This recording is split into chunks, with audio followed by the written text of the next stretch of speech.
Hello guys, welcome to our channel. तो आज हम ये समझने की कोशिश करेंगे कि मार्केट में कितने टाइप ऑफ ट्रेडर्स होते हैं, जो टाइम फ्रेम होता है मार्केट में वो क्या होता है, और ये जो कैंडल होती है ये क्या रिप्रेजेंट करती है। हम ये भी समझेंगे कि जो टाइप ऑफ ट्रेडर्स हैं उसके बेनिफिट्स क्या हैं और डीमेरिट्स क्या हैं। So let's start with type of traders. So mostly there are 3 type of traders. एक इंटरडे होता है, एक स्कैल्पर्स होते हैं और एक स्विंग ट्रेडिंग होती है।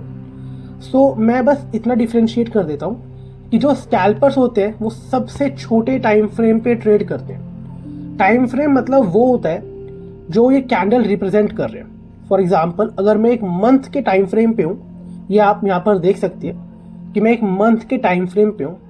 इसका मतलब ये होता है कि ये जो एक कैंडल है यहाँ पर, ये एक मंथ को रिप्रेजेंट कर रही है।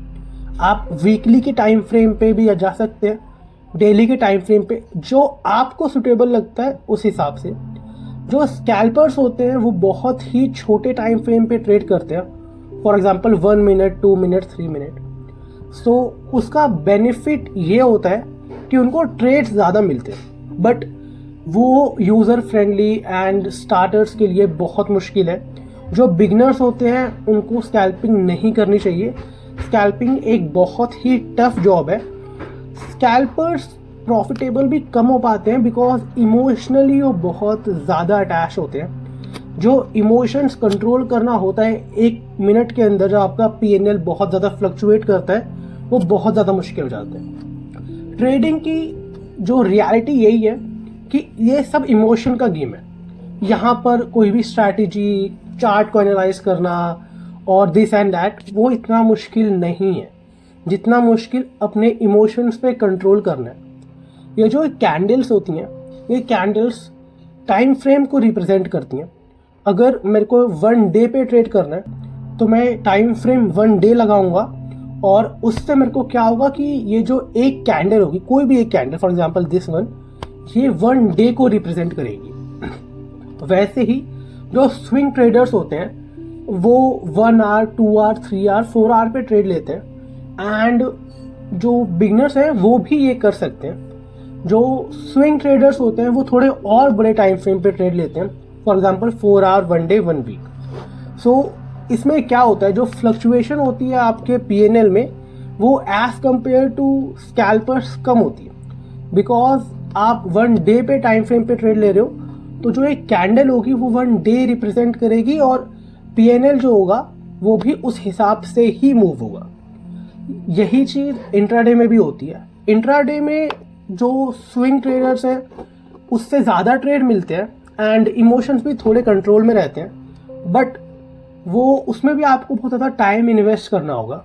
हम इंट्राडे और स्विंग दोनों ट्रेड करते हैं। स्विंग ट्रेडर्स में ये बेनिफिट होता है कि आपने अपना ट्रेड प्लेस कर दिया, आपने अपना चार्ट एनालाइज कर दिया, आपको अपनी जॉब पे जाना है, आपको कुछ भी करना है, आप वो भी साइड बाय साइड कर सकते हो। जो रियलिटी ट्रेडिंग की ये है कि यहाँ पर 95% ऑफ द ट्रेडर्स नहीं टिक पाते, वो कभी प्रॉफिट्स देखते ही नहीं है, प्रॉफिटेबल नहीं हो पाते। यहाँ तक कि 90% ऑफ द ट्रेडर्स स्टार्टिंग के 3 मंथ्स में छोड़ देते हैं because of the emotions, and यहाँ पर मेंटल कैपिटल भी बहुत ज़्यादा इन्वेस्ट रहता है। सिर्फ पैसा नहीं होता, जो इमोशंस होते हैं, जो आदमी का जो बर्डन हो जाता है सर पे, वो बहुत ज़्यादा हो जाता है। स्टॉक मार्केट इतना आसान नहीं है। हम फॉरेक्स ट्रेड कर रहे हैं, हम लोग कुछ भी ट्रेड कर रहे हैं। ट्रेडिंग एक कठोर इंडस्ट्री है। यहाँ पर यही होता है कि जो अगर आप रूल्स फॉलो नहीं कर सकते, अगर आप डिसिप्लिन नहीं रह सकते, तो ये इंडस्ट्री आपके लिए नहीं है। ये इंडस्ट्री हार्डवर्क मांगती है, ये इंडस्ट्री को रूल्स फॉलो करना मांगता है। जो मनी होता है वो बहुत ज़्यादा है। पैसा इस इंडस्ट्री में इतनी बड़ी प्रॉब्लम नहीं है। फर्स्ट ऑफ ऑल आप इतना समझ लो ट्रेडिंग के बारे में कि ये कोई क्विक टू रिच, जल्दी आप अमीर बनने की कोई भी ये स्कीम वगैरह नहीं है। आप यहाँ पर आओ सीखने के पर्पज से, 2 साल दो, 1 साल दो, 3 साल दो, अपने आप को टाइम दो। आपको जॉब क्विट करने की ज़रूरत नहीं है, आपको स्टडीज क्विट करने की ज़रूरत नहीं है। अपने हिसाब से आप, जब आपको टाइम मिले, हम लोग उस हिसाब से ट्रेड करेंगे। जो स्विंग ट्रेडर्स होते हैं उनको मार्केट में ट्रेड भी थोड़े कम मिलते हैं, बिकॉज जो कैंडल्स होती हैं और जो मूवमेंट होता है वो बहुत ज़्यादा थोड़ा सा स्लो हो जाता है as compare to scalpers. But right hand side पे देख सकते हो कि हम बहुत सारे इंस्ट्रूमेंट ट्रेड करते हैं, तो जो ट्रेड नहीं मिलते वो प्रॉब्लम नहीं फेस करेंगे हम लोग। मैं यूएस ऑयल भी ट्रेड करता हूँ, मैं गोल्ड भी ट्रेड करता हूँ, मैं सिल्वर भी ट्रेड करता हूँ, तो वो इशू नहीं होगा। एंड एज अ बिगनर मैं यही रिकमेंड करूँगा आपको कि आप स्कैल्पिंग से थोड़ा दूर रहो, आप इंट्राडे एंड स्विंग ट्रेडिंग पे फोकस करो। आप अपने वर्क के साथ साथ वो दोनों चीज़ सीख सकते हो। And that's it for this video. हम लोग आगे और वीडियोस ऐसी बनाते रहेंगे। अगर आपका कोई भी डाउट हो तो comment section is always there. आप कुछ भी हो कमेंट सेक्शन में पूछ सकते हो। Feel free to reach out to us. Thank you. Please like and subscribe.